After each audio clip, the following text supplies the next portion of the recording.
sejak kebangkitannya, ulama bersama pengikut-pengikutnya istiqomah dan setia, jaga akidah dan sunnah Rasulnya. Alhamdulillah segala puji baginya, ulama bersama pengikut-pengikutnya istiqomah dan setia, menjaga agama Nusa dan bangsa.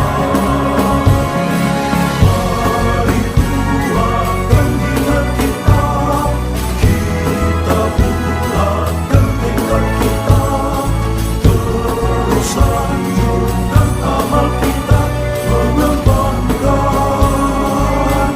khidmat kita. Alhamdulillahilladzi tawadhu'a kullu syai'in li'azamatihi wa dhalla kullu syai'in li'izzatihi wa istalama kullu syai'in liqudratihi. Wassalatu wassalamu ala sayyidina Muhammadin alladzi azala bayanuhu kulla ibham wa ala alihi wa ashabihi salatu wa salaman daimaini ma damatil ayyam.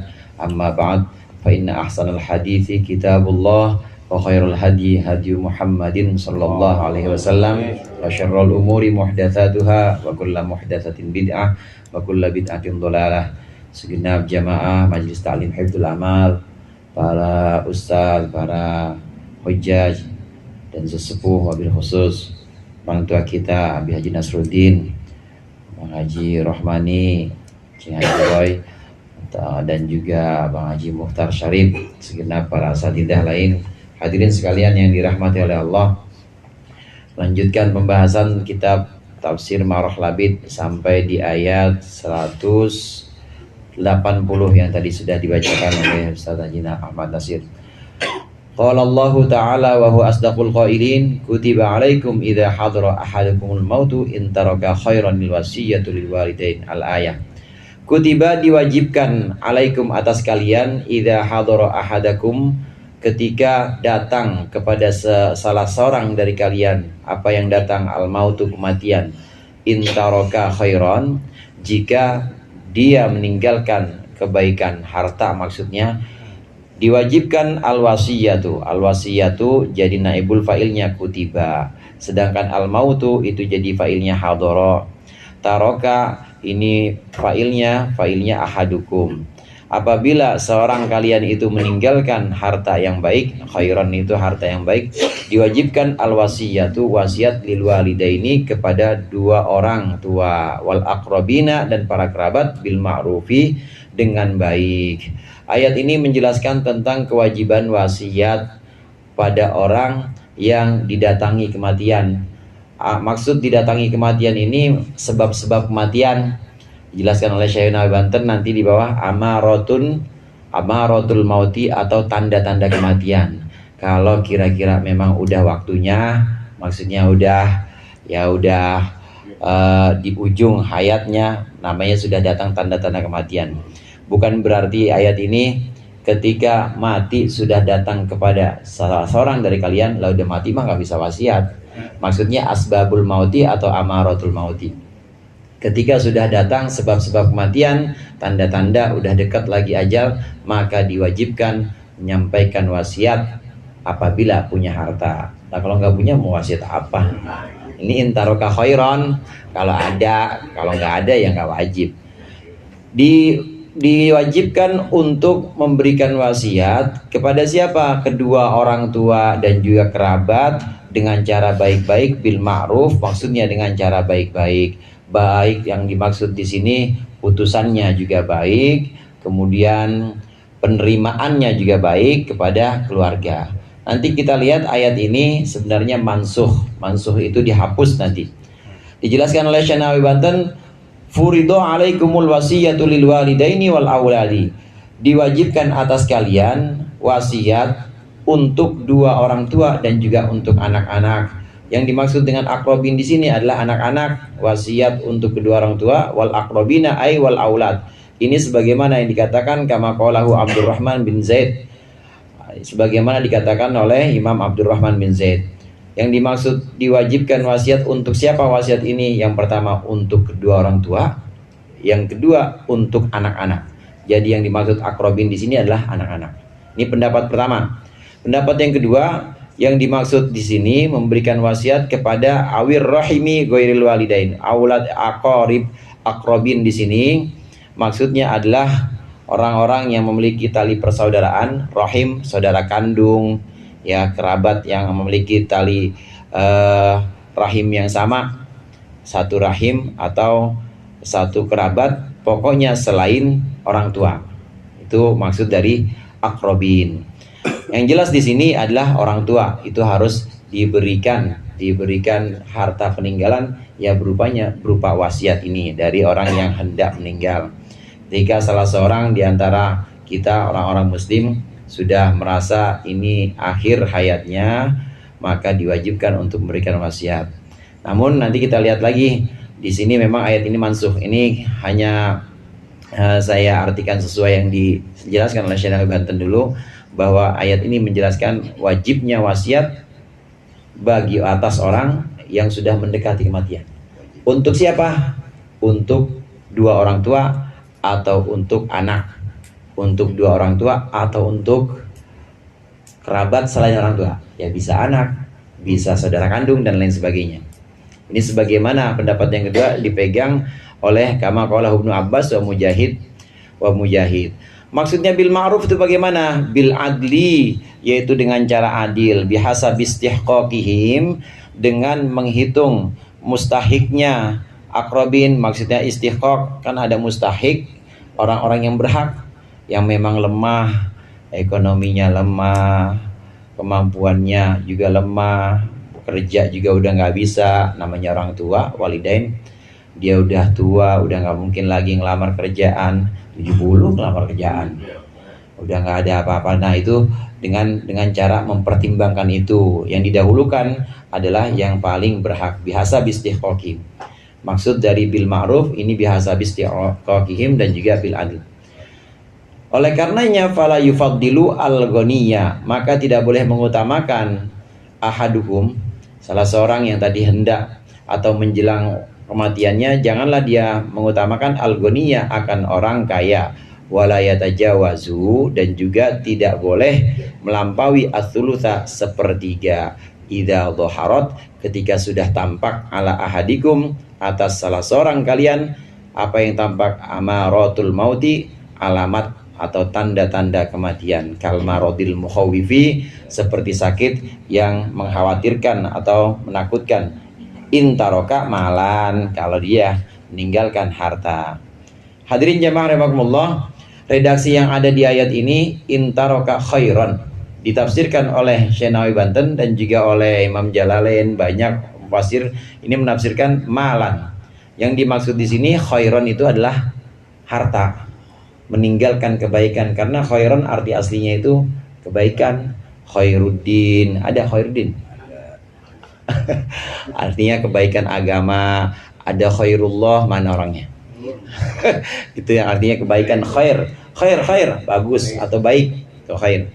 Tapi yang dimaksud dengan khair di sini adalah harta. Syekh Ahmad As-Sawi menjelaskan, ini khair di sini adalah kebaikan berupa harta. Maksudnya adalah peninggalan harta tentunya, bukan hanya peninggalan kebaikan-kebaikan seperti jasa. Ya jasa mah nggak bisa diwasiatin, ceritain doang pasti yang dimaksud dengan khairan di sini adalah harta. Tapi Allah menggunakan redaksi khairan ini untuk menunjukkan harta yang baik. Kalau hartanya harta boleh korupsi, ya jangan diwasiatin. Kalau hartanya harta boleh malakin orang, boleh apa? Gosok misalnya, emang harta bukan punya siapa-siapa, dia patokin aja, udah dipatokin bikin surat-surat dah. Akhirnya wasiat tuh, tanah yang sebelah ini, yang sebelah tanah kusir sebelum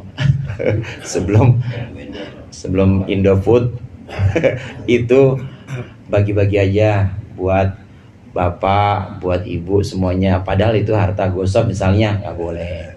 Jadi harus harta yang benar-benar khair di sini. Kenapa dipilihkan khairan? Karena memang harus harta yang baik.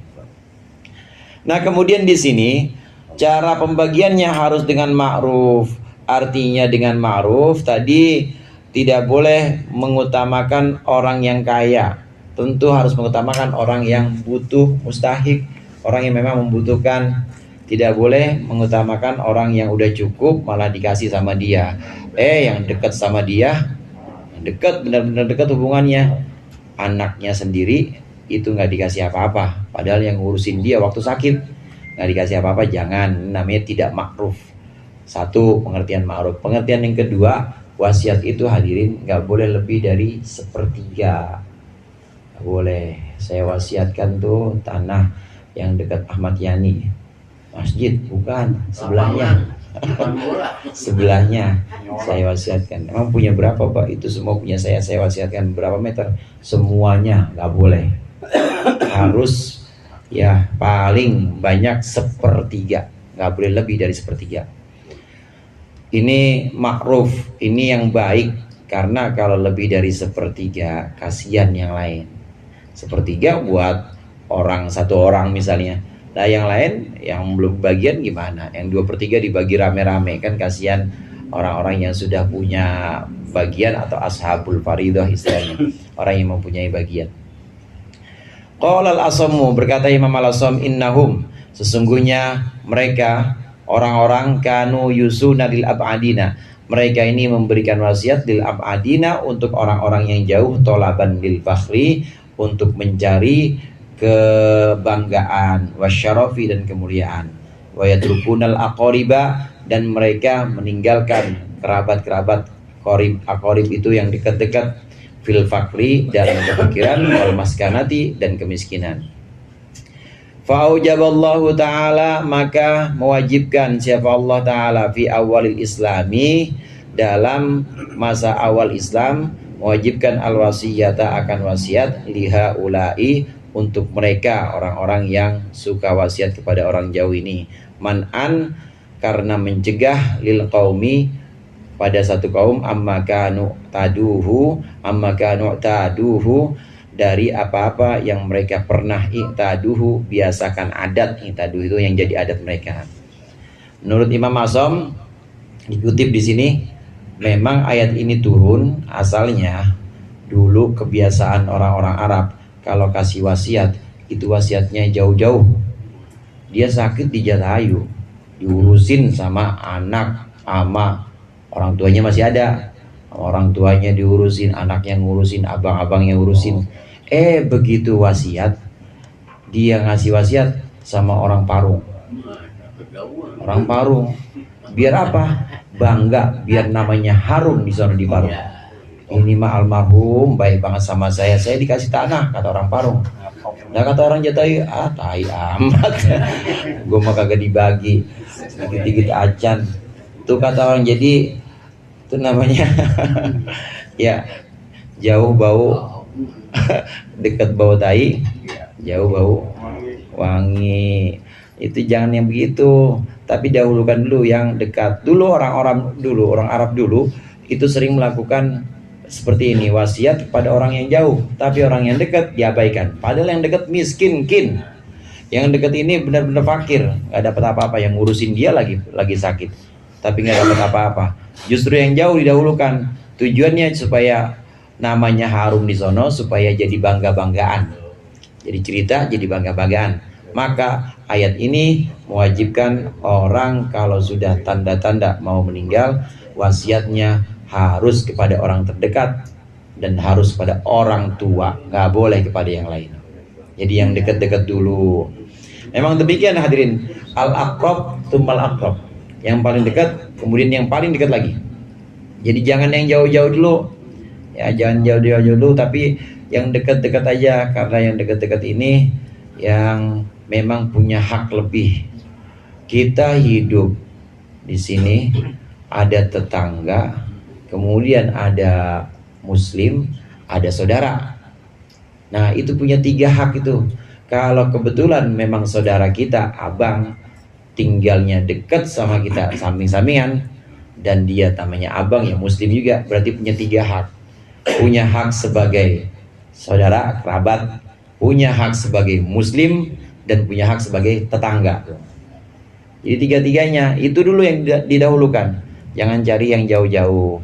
Nanti kalau yang dekat ternyata memang udah cukup semua, orang saudara saya mah kaya semua, nggak ada yang di bawah garis kemiskinan, semua udah kaya. Nah kalau udah seperti itu baru boleh ke yang jauh-jauh. Omongin dulu nih, saya pengen bagi ke sini sedekah nih, saya pengen bagi kemana?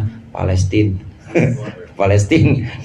Ya, emang ini yang belah sini, emang kampung sini udah semua. Indonesia mah udah kaya semua.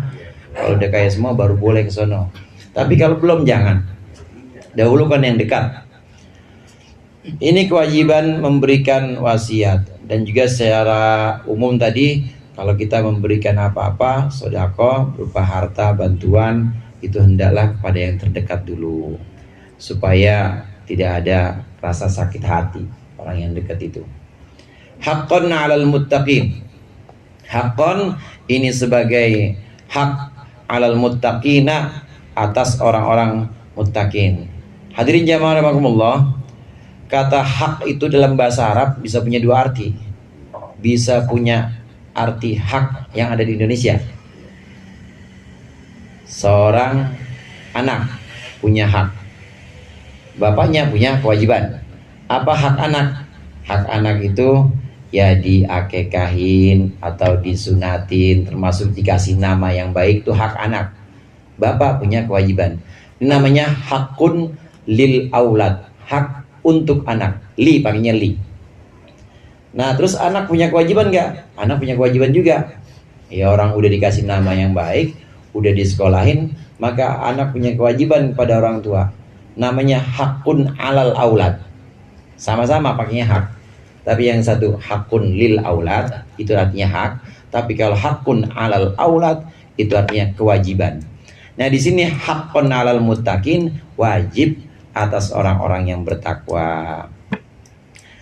Haqqo dzalika haqqon, maksudnya menetapkan, mewajibkan siapa Allah, dzalika akan wasiat itu, haqqon dengan sebenar-benarnya, alal muwahhidina, atas orang-orang yang mengesahkan Allah, mentauhidkan Allah. Wahidin ini adalah orang yang mengesahkan Allah. Ini ayat tentang wasiat. Ulama mengatakan bahwa ayat ini mansuh, dihapus dengan ayat waris yang ada di surat An-Nisa ayat 11. Yusikumullahu fi auladikum lidzakari mithlu hadzil untayain. Itu skripsinya Ojan. Mana Ojan? Ayat waris itu. Allah mewariskan kepada kalian lidzakari mithlu hadzil unsayin. Yusikumullahu fi auladikum. Allah mewasiatkan kepada kalian dalam hak anak-anak kalian. Lidzakari mithlu hadzil untayain. Anak laki-laki punya bagian dua dari anak perempuan, dan seterusnya. Itu ayat yang ada di surat An-Nisa 11. Setelah turun ayat ini, maka terhapuslah ayat 180 Al-Baqarah ini, yang tadi menyatakan bahwa wajib wasiat kepada orang tua. Kenapa wajib wasiat kepada orang tua? Karena orang tua udah ada bagiannya. Orang tua udah ada bagiannya. Wa in kana lahu fali ummihi tsuluts. Fali in kana lahu waladun fali ummihi tsuluts. Kalau yang meninggal ini punya anak, maka ibunya itu dapat bagian ibunya dapat bagian sepertiga, seperenam. Kalau tidak punya anak, maka dapat bagian sepertiga, dan seterusnya. Itu ada di ayat 11. Jadi udah ada bagian-bagiannya khusus. Ibu, bapak, termasuk anak laki-laki. Kalau sudah punya bagian, maka kata Rasulullah, la mirotha liwarithin. Tidak boleh ada waris untuk ahli waris yang sudah ada ketetapannya dalam Al-Quran. La wasiyata liwarithin. Tidak ada wasiat, tidak boleh wasiat kepada orang-orang yang punya waris, yang punya jatah ashabul farido. Anak udah ada ditentukan nasnya, bapak udah ada, kemudian ibu juga udah ada bagiannya. Istri, suami, istri yang ditinggalkan, suami yang ditinggalkan, itu juga udah ada bagian-bagiannya. Ini orang-orang yang sudah ada bagiannya dalam Al-Quran nggak boleh dapat wasiat. Jadi yang dapat wasiat siapa? Orang yang nggak ada bagiannya. Bukan asobah juga sih, bukan. Asobah ini biasanya anak laki-laki. Anak laki-laki yang setelah dibagikan semua, maka dia itu sisanya, tinggalannya itu. Nah ini orang yang memang dia nggak dapat bagian, bukan asobah, tapi dia tidak dapat bagian.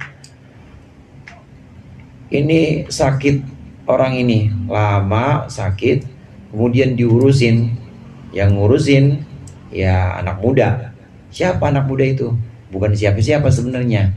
Dia ambil dari kampungnya, tapi emang baktinya sama dia benar-benar. Mulai dari muda ya dia bantuin dagang, kemudian disuruh ngurusin kontrakan. Tapi bukan siapa-siapa. Boleh nih wasiat kepada orang ini. Karena memang dia bukan siapa-siapa dan gak punya bagian. Bilang dah, ini engkong yang udah pengen meninggal ini bilang, itu kasih bagian ke si Fulan. Itu dia yang ngurusin saya, kasihan. Ya kasih bagian. Berapa? Ya pokoknya kasih 50 meter lah. Gitu misalnya. Itu namanya wasiat. 50 meter ini emang Bapak punya berapa meter Pak? Saya ada 4 hektar, boleh. 50 meter kan belum sepertiganya. Yang nggak boleh tanahnya cuma 100 meter dikasih wasiat 50 meter. Jangan, berantem ntar. Orang-orang yang memang bukan yang pemilik hak atau pemilik bagian dalam dalam faraid, maka dia boleh menerima wasiat. Maka ayat ini mansuh. Mansuh ada yang mansuhut tilawah wal hukm, jadi dihapus bacaannya juga, kemudian hukumnya juga dihapus. Dulu itu ada ayat asy-syaikhatu asy-syaikhu wasy-syaikhu wasy-syaikhatu idza zanaya fajliduhuma. Orang tua perempuan maksudnya kongkong sama nenek-nenek ketika zina maka hukumlah dia. Dulu ada ayatnya itu. Sampai sekarang nggak kita temukan lagi, udah mansuh. Itu namanya mansuhut tilawah wal hukm. Dihapus hukumnya juga, dihapus redaksinya juga ayatnya. Nah kalau ini mansuhul hukmi lat tilawah, ini hanya dihapus hukumnya saja, tapi bacanya masih utuh ada di Al-Quran sampai sekarang. Ada yang seperti ini, yang dihapus hukumnya saja, tapi ayatnya masih tetap ada banyak. Yang model-model seperti ini ada banyak. Termasuk yang kita sering dengar hadirin, para mufassir, ahli tafsir itu banyak yang mengatakan ayat ya ayyuhalladzina amanu taqullaha haqqa tuqatih itu mansuh. Wahai orang-orang yang beriman, besok nih Jumat ya, bertakwalah kepada Allah dengan sebenar-benarnya takwa. Haqqa tuqatih, dengan hak-haknya takwa, atau dengan takwa yang paling benar, namanya hak, takwa yang paling benar, pol pokoknya. Ini ayat ini mansuh, dihapus dengan apa? Dengan ittaqullaha mastata'tum. Takwalah kalian kepada Allah mastata'tum, semampu kalian. Tapi khotib-khotib banyak baca yang pertama itu. Iya ya. Boleh dibawa. Boleh. Boleh dibawa. Ada juga yang bawa. Ada bawa. Ya saya bawa juga. Mastata'tum. Nah kalau kita pakai ayat yang nasikh ini yang menghapus, orang-orang ini lebih gampang menjalankan ketakwaannya. Takwalah kalian semampunya, mampunya ngaji ya cuma seminggu 2 kali, ya udah seminggu 2 kali aja. Mampunya sedekah ya sebulan cuma mampu 5 juta aja. Nggak usah banyak-banyak semampunya, jangan diwajibin. Wah Sayyidina Utsman mah 1/2-nya, wah kita 1/2-nya, susah. Itu namanya memberatkan. Tapi kalau mastata'tum ini semampu kalian. Dan batas-batasnya tetap batas-batas yang wajib tetap harus dilaksanakan, nggak boleh tinggal. Jangan abong-abong ya semampunya sholat kagak, ya itu masalah begitu. Tetap yang wajib-wajib pokok itu harus dilaksanakan. Faman baddalahu ba'dama sami'ahu fa innama ithmuhu 'alal ladzina yubaddilunahu innallaha sami'un alim wallahu a'lam bissawab.